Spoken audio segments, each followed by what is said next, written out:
That's a big focus here on WION, and a big boost to India. BRICS Forum have taken a stand against terror. WION has accessed the BRICS declaration and the BRICS leaders. As Xiamen declaration expresses concern on the security situation in the region, the violence caused by the Taliban, Al-Qaeda and its affiliates, including Eastern Turkestan Islamic Movement of Uzbekistan, the Haqqani Network, Lashkar-e-Toiba, Jaish-e-Mohammed, Tehreek-e-Taliban Pakistan and Hizb ut-Tahrir. BRICS declaration has even condemned all terrorist attacks worldwide, including attacks in BRICS nations, and condemned terrorism in all its forms and manifestations. The declaration read that there can be no justification whatsoever for any act of terrorism. It also mentioned that BRICS Forum will cooperate against terror financing.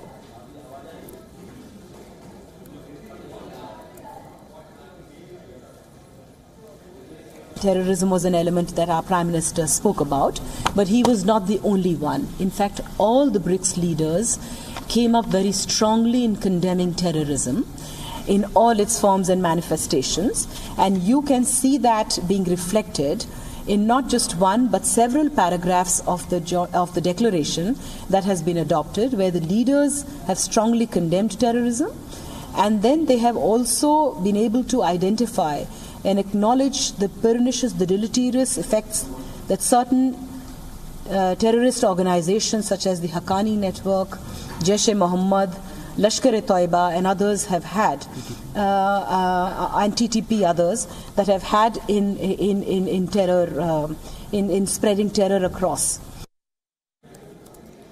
Right, in fact, that's the biggest story that we are tracking here at WION. WION's Ramesh Ramachandran is on the ground in Xiamen, sending us reports from there as well. These are live visuals coming to you from Xiamen at this point, where world leaders of the BRICS countries are huddled, giving out statements, and the world is watching very closely.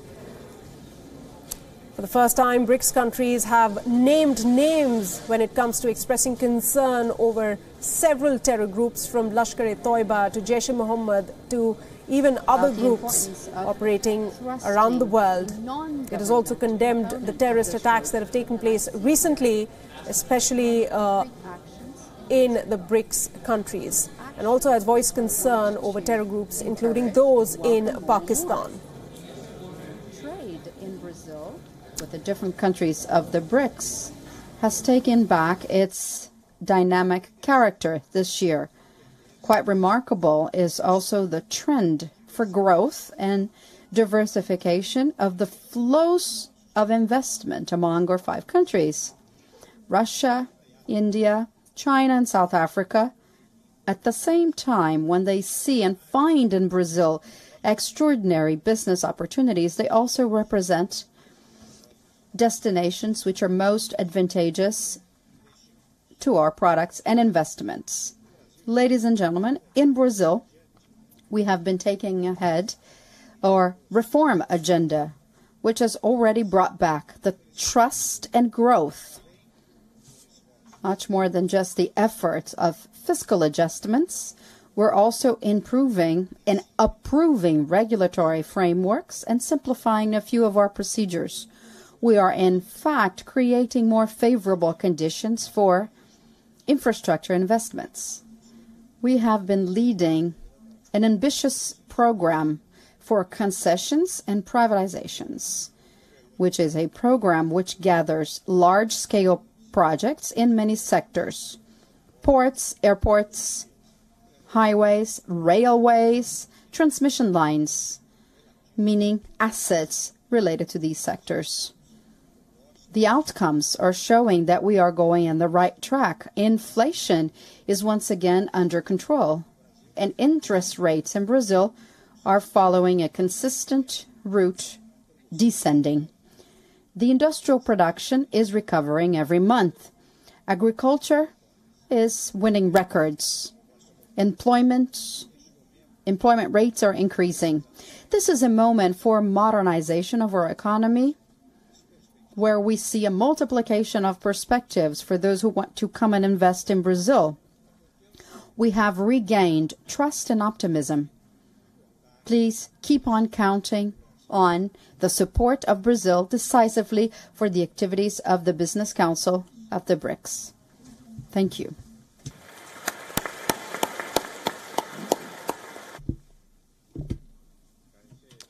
Thank you, President Tamak. I now give the floor to President Putin. What you just heard was a statement from Brazilian President Michel Temer. You see all the leaders from the BRICS nations at the stage giving out a statement.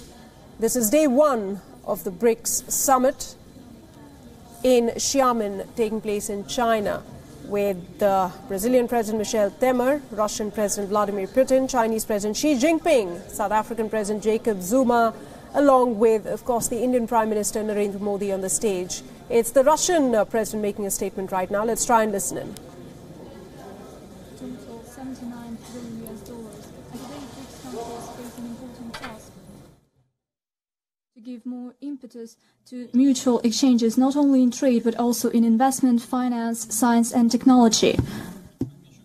I would like to note the initiative and contribution of the Business Council in implementing the BRICS economic partnership strategy that was adopted within Russian presidency at the Ufa summit in 2015. It is encouraging that the business community has active contacts with the governments of the 5 countries to lift various barriers that impede economic and investment cooperation, or they simplify trading procedures and inter-bank interaction. Certainly a big practical step in order to enhance the role of business communities in the work of BRICS will be the signing of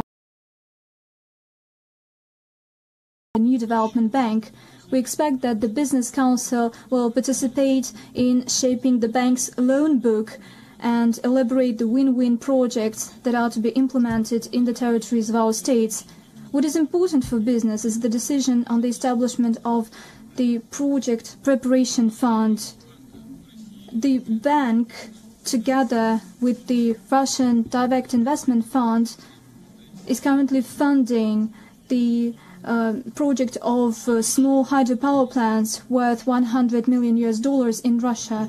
A number of other initiatives were put in place, namely that to enhance the Russian judicial system, construction of court buildings, introduction of cutting-edge information technologies in the judicial process, as well as the building of a road near Ufa that hosted the BRICS summit 2 years ago, as well as the programs to modernize water supply facilities in the cities of the Volga River basin. Besides that, the Russian railroads concluded with the new development bank an agreement to attract funds to the construction of high-speed railroad Moscow-Kazan in Russia. It will become part and parcel of the Great Eurasian Transport Corridor. We see business inter-regional cooperation expanding within BRICS. Today, the sidelines of the business forum saw the presentation of investment opportunities of the Russian regions. I would like to draw the attention of the Business Council to such an important area of BRICS interaction as the development of the digital economy. Mr. Zuma has already elaborated on that. Digitalization becomes one of the drivers of global growth, and it plays a tangible role in bolstering labor productivity and raises the living standards. New technological solutions is something that big companies as well as small and medium enterprises can benefit from. In this regard, Russia proposed to the partners to establish interaction between national internet resources in the area of small forms of entrepreneurship, to exchange information on proposed goods and services, on reliable suppliers and partners. And it is the business community that knows more than anyone that to establish business climate, conducive business climate, we need to guarantee fair play. I'm convinced that the business community and the Business Council will support another Russian initiative, that is to elaborate BRICS common rules of cooperation to combat restrictive business practices and trans-border violations of fair play. We expect that the business communities will facilitate practical implementation of Russia's idea on the launch of BRICS public-private dialogue, Women and Economy. The first meeting of such kind was held on the sidelines of the International BRICS and SCO Women Congress on July the 4th in Russia. Currently, we are considering an idea of establishing the BRICS Women Business Club for professional communication of women entrepreneurs. In conclusion, I would like to highlight that I'm confident that by joining efforts we can unlock the potential of BRICS and find new opportunities for the development of our countries and peoples. I thank you for your attention.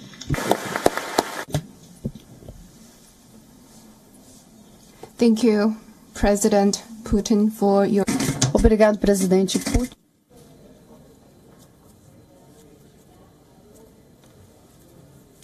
This is the BRICS Business Forum meeting taking place live. It's the turn of the South African President Jacob Zuma to address the media. Business Council. I am pleased to participate in this meeting with the BRICS Business Council. The work you do in the Business Council plays a vital role in giving practical shape to the vision of BRICS partnership. The partnership you have forged and the networks you have created are energizing economic growth stories in each BRICS country. At this meeting last year in Goa, there was a suggestion on a closer cooperation between the NDB and BRICS Business Council. I am happy to note that you are entering into an MOU with the NDB. Excellencies and friends, India is changing fast into one of the most open economies in the world today. Foreign direct investment inflows are at an all-time high, rising by 40%. India has moved up in the World Bank Index of ease of doing businesses. Similarly, we have moved up to 32 points in last 2 years in the Global Competitiveness Index. The goods and service tax that was introduced in July is India's biggest economic reform measure ever. In one stroke, a unified market of 1.3 billion people has been created. Programs like Digital India, Startup India, and Make in India are changing the economic landscape of the country. They are assisting India turn into the knowledge-based, skill-supported, and technology-driven society. Excellencies and friends, I am happy to note that the BRICS Business Council also has matching priorities of trade and investment facilitation, promoting skills development, infrastructure development, SME development, e-commerce, and digital economy. Many productive recommendations have come out of your deliberations. Your work towards establishment of BRICS rating agency, energy cooperation, green finance, and digital economy is particularly noteworthy. Let me conclude by saying that as governments, we will offer full support to your endeavors, and we also count on the BRICS Business Council to take us closer to our common objective of improving businesses and investment cooperation. Thank you.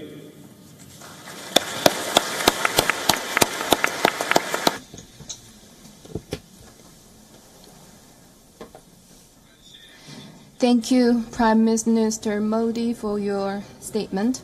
Just now, leaders all applauded the work by the Business Council and the new Development Bank. All right, that is a statement given out by each of the leaders of the BRICS nations. This is the Business Forum meeting taking place today at Xiamen as part of the larger agenda of the BRICS Xiamen Summit.